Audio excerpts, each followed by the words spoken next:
Hi, I'm Dennis Phillips, and welcome to Everyday Reloading and Shooting.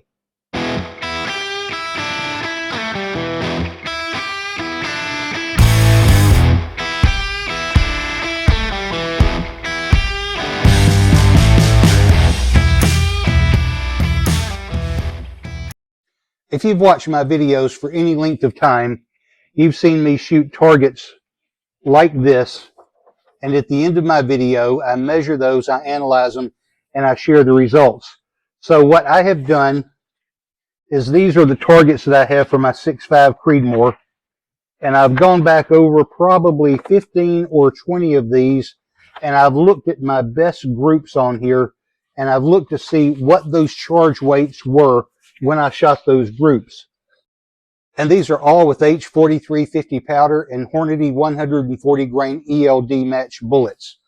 And so I have identified charges at 40.7 grains and 41.5 grains. At 40.7, I have the most information. I had groups at 0.54, 0.83, 0.36, 0.51, 0.68, 0.56, 0.74, 0.68, 0.62, and the average of these was 0.61, with my best 4 out of 5 being 0.46 on all of those. And then at 41.5 grains, I had extreme spreads of 0.84, 0.53, 0.51, and 0.64. So the average of those was 0.63 inches. So those are my best groups and my best charge weights for the H4350 powder. Now, I've purchased some IMR4350 powder, and those seem to be virtually identical as far as the amount of charge that it takes to reach a certain velocity, and they're very similar. So I'll show you this. This is the next test I'll be running. I'll be comparing the H4350 and the IMR4350 powders, and I'm doing two things. I'm testing these at the same velocity, and I'm testing these at the same charge weight. So at the same velocity, one of my H4350 good loads was 40.7 grains, which yielded 2,663 feet in velocity. That's according to the numbers published in the Hornady manual. When you do the math for the IMR 4350 and extrapolate how to get 2,663 feet per second, that happens to be 40.5 grains. So we'll be comparing 40.7 and 40.5 grains, both of which should be achieving about 2,663 feet per second in velocity. And we'll shoot two 10-shot groups, and we'll measure those for the extreme spread and also the mean radius and compare those. Then we're going to shoot the same charge weight. The other charge weight that I found that shot really well was 41.5 grains. So there's such a little difference in the powder. I'm going to load 10 each at 41.5 grains. So 41.5 of H4350 and 41.5 of IMR 4350. For the IMR 4350, that will produce 2,717 feet per second in velocity. For the H4350, that will create 2,700 feet in velocity. So we're going to compare these two and see which of these powders gives us the best results. All right? Stay tuned.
All right, welcome back to the channel. Today I'm testing two different powders, H4350 and IMR4350. As mentioned, I've loaded up charge weights at 40.7 grains and 41.5 grains. These have worked well for me in the past with the H4350. These two powders are very similar, and so what I'm doing is I'm comparing two 10-shot groups at the same velocity. There'll be different charge weights, only slightly, but this is based on the velocity shown in the Hornady reloading manual. And then I'll be shooting two groups at the same charge weight, which is 41.5 grains, with a slightly different velocity. So we'll be checking same velocity and same charge weight, shooting two 10-shot groups at each. So as always, you're welcome to enjoy the music while I fast forward through my shooting, or you can skip forward to the results at the end. We're shooting our 6.5 Creedmoor today with the Athlon Talos rifle scope. All right, so let's get started.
All right, I think these look pretty good. Let's bring them in and take a look.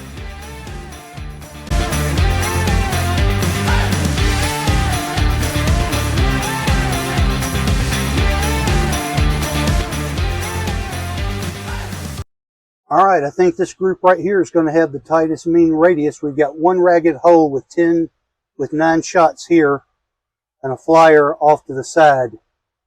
That's the IMR4350 there. For whatever reason, the H4350 seemed to be shooting closer on the vertical line, but the IMR4350 tended to shoot more to the right. So here's the H4350, and it's scattered pretty much evenly left and right. But here, I mean, we've got just one ragged hole right there. So that one seemed to shoot really well. So we will take these home, measure them, analyze them, and share the results with you.